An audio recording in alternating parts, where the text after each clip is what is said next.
Hello friend, আশা করি তোমরা সবাই খুব ভালো আছো। আমিও খুব ভালো আছি। আর আজকে আমি সকালবেলা ঘুম থেকে উঠে রেডি হয়ে গেছি, যাব হচ্ছে চাকলা। ফাইনালি আমি রেডি হয়ে যাওয়ার পরে আমি চলে এসেছি চাকলাতে। আর এসে আজকে আমি সকাল থেকে পুরো উপোস, যেহেতু আমি আজকে চাকলাতে পুজো দেবো। আর এসে দেখলাম যে প্রচণ্ড ফাঁকা, মানে যেহেতু আমরা এসেছি জানুয়ারির শেষের দিকে, সেই কারণে প্রচণ্ড ফাঁকা, মানে খুব একটা ভিড় নেই। যেহেতু প্রথম দিকে আসলে না প্রচণ্ড ভিড় হয়, এবার সেই কারণে এবার আমরা জানুয়ারিতে শেষের দিকে এসেছি পুজো দিতে।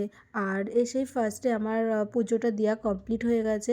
আর পুজো দেওয়া কমপ্লিট হয়ে যাওয়ার পরে আমি চলে এসেছি এখানে ধূপকাঠি মোমবাতি জ্বালাতে। আর এখানে দেখতেই পাচ্ছ আমার পাশে রয়েছে ভাই, যেহেতু ও উপোস করেছে তার জন্য ও বলছিল যে ও ধূপকাঠি ধরাবে। তাই দুজনা মিলে ধূপকাঠি ধরাচ্ছি আর আরতি করছি। আর পিছন থেকে মা বলে দিচ্ছিল ধূপকাঠি ধরাতে, তারপরে সাইড দিয়ে মোমবাতি ধরাতে, নমস্কার করতে। আর যেহেতু পিছন থেকে পড়ে যাচ্ছিলো ধূপকাঠিগুলো, তার জন্য সাইড দিয়ে চেপে দিতে বললো। দেওয়া হয়ে যাওয়ার কমপ্লিট হয়ে যাওয়ার পরে এখানে আমি কিছু চাল নিয়ে এসেছিলাম চালগুলোকে দিয়ে দেওয়ার জন্য। এখান থেকে হয়ে যাওয়ার পরে আমরা এখন যাব কালী মন্দিরে। যেহেতু আমার ওখানে আগেরবারও আমি যাওয়া হয়েছিল, সেখানে তখন পুজো দিতে পারিনি, তাই এবারে আমার খুবই ইচ্ছে ছিল যেহেতু ওখানে গিয়ে পুজো দেবো, তার জন্য আমি ওখানে চলে গেছি। সেটা হচ্ছে শ্মশান কালী মন্দির। এবার ওখানে যাওয়ার আগে আমার ওখানে ফল, আর যেহেতু এখানে তো ডালা দিয়ে পুজো দেওয়া হয় চাকলা, কিন্তু ওখানে তো সেরকম ডালা নেওয়া হয় না, তার জন্য ওখান থেকে বাড়ি থেকে ফল আর মিষ্টি নিয়ে যাওয়া হয়েছে। এখানে পাশে কালী মন্দিরে এসেছি। এখানে এটাও একটা কালী মন্দির। এখানে কিছুক্ষণ বসলো মা, যেহেতু পায়ে খুব ব্যথা হচ্ছিল তার জন্য। এখানে পুজো দেওয়া, যাই হোক নমস্কার করা হয়ে যাওয়ার পরে এবার আমি চলে এসেছি শ্মশান কালী মন্দিরে। এটা ছিল পুরো গ্রাম, চারিদিকটা পুরো ক্ষেত, বাগান, মাঠ, তারপরে চারিদিকটা বেশ খুব সুন্দর লাগছে। আর ওখানে যাই হোক মানে আমাদের পুজো দেওয়া কমপ্লিট হয়ে যাওয়ার পরে আমরা আবার চলে এসেছি চাকলাতে। এসে আমরা দেখতেই পাচ্ছ এবার একটু আমরা ঘুরবো।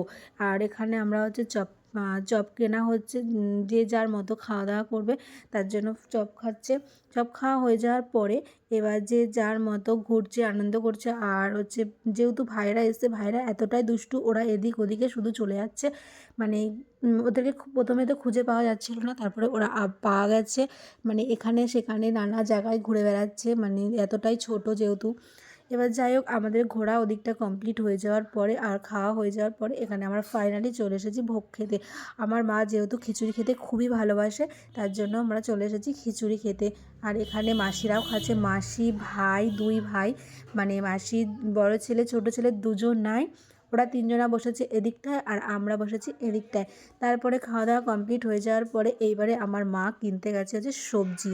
এখানে দেখতেই পাচ্ছ কত সবজি কিনেছে, পুঁই মিটুলি, লঙ্কা, ধনেপাতা, আদা, মানে পুরো সবজি কেনা হয়ে গেছে।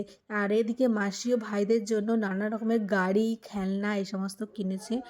আর এখানে আমার পুজো দেওয়াও কমপ্লিট হয়ে গেছে, ডালাটাও নিয়ে নিলাম। আর আমি এখানে এখন বাড়ি ফিরে যাব। আমার ভিডিওটা আমি এখানেই শেষ করছি। তোমরা সবাই খুব খুব খুব ভালো থাকো। By friend.